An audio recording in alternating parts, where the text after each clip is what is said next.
Welcome back to the Apatros review. In this episode, Steel Sharks.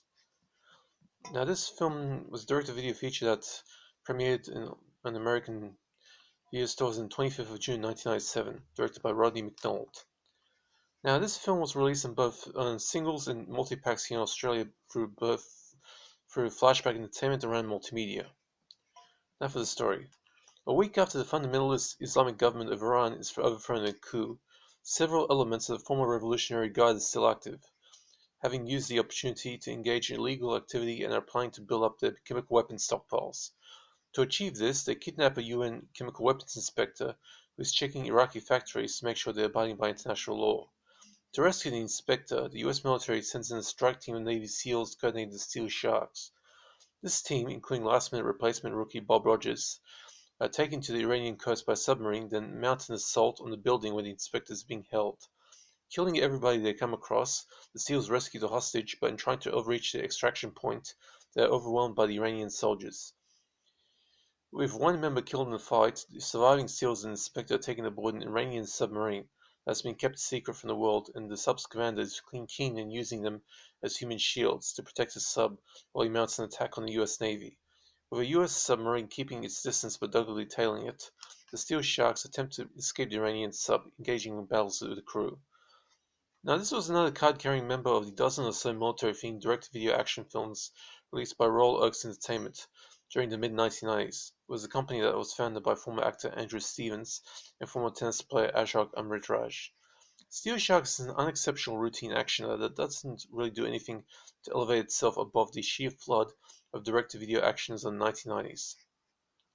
Unlike the 1980s, which was a boom time for science fiction, horror, fantasy, and theatrical action films, the 1990s were mainly focused on the then emerging market of direct-to-video action that blossomed during that decade, with Royal Oaks, New Image, and the legendary PM Entertainment making serious headway in that market. As far as things go, Steel Sharks is pretty much an average entry in this particular genre. It is also worth noting that most Royal Oaks films tend to have an impressive amount of stock footage filmed with US military hardware and weaponry in action, and the characters of most of these films being US military personnel. Glance at the cast list for Steel Sharks as the characters' names, including their ranks and almost nothing else other than third rank and their surnames, aside from the heroes, of course. Even more is that two of the actors playing members of the SEAL team here have real-life military backgrounds. Prolific B-movie vet Tim Abel was formerly in the US Army Rangers, and the actor who plays the Navy SEAL that Bison in the raid also served in the US military. It could be that the US military has some sort of deal with Royal Oaks to make these films as a promotional gimmick for recruitment, similar to the way that enlistments in the Air Force soared after they set up recruitment booths outside cinema screens right during the theatrical release of Top Gun back in the 80s. This film has something of a vaguely futuristic setting, with Iran's oppressive government being overthrown, although this is kept very vague and sometimes clashes with the story's background. The synopsis I mentioned involved a little bit of creative interpretation, but is essentially an elaboration of the main plot's background. The main antagonists are the Iranian Revolutionary Guard. Although in real life the Iranian soldiers are a lot better trained than the stooges depicted here, although their ferocity is somewhat kept mostly intact in the sense of their overwhelming numbers, and the bulk of the action takes place on submarines.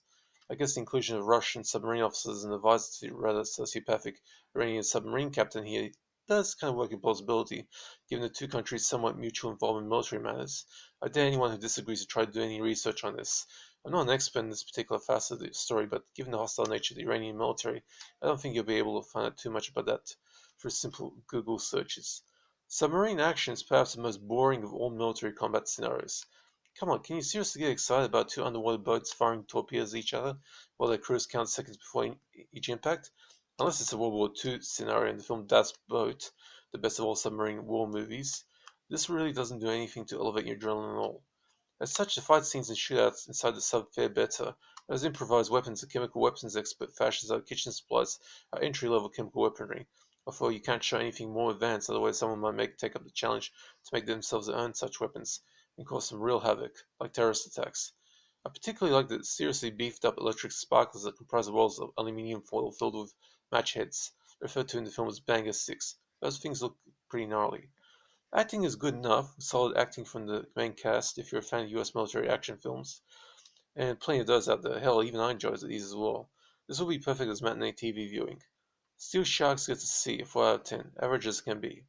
Now there's no gore, but some interesting shootouts and fight scenes. submarine action blows. And there's only one female cast member and she doesn't get naked. Not really suitable for this sort of film, really. Now, as for the DVD, another of the many titles that RAAM Multimedia issued during 2010 to Australian $2 outlets and reject shops. This has a reasonable print and sound quality, plus the two design quirks you already heard me talk about in previous reviews. For those new at this, I mean the fact that the first chapter isn't listed in the chapter submenu and can only be accessed by selecting the Play Movie option on the main menu, while the disc is encoded in such a way that you can't skip back a chapter, forcing you to manually backtrack for the film to replay something. There is no supplement here, but then again, various releases of this film globally have no supplements anyway. Now, I hope you're enjoying your coronavirus lockdown. That's it for this review.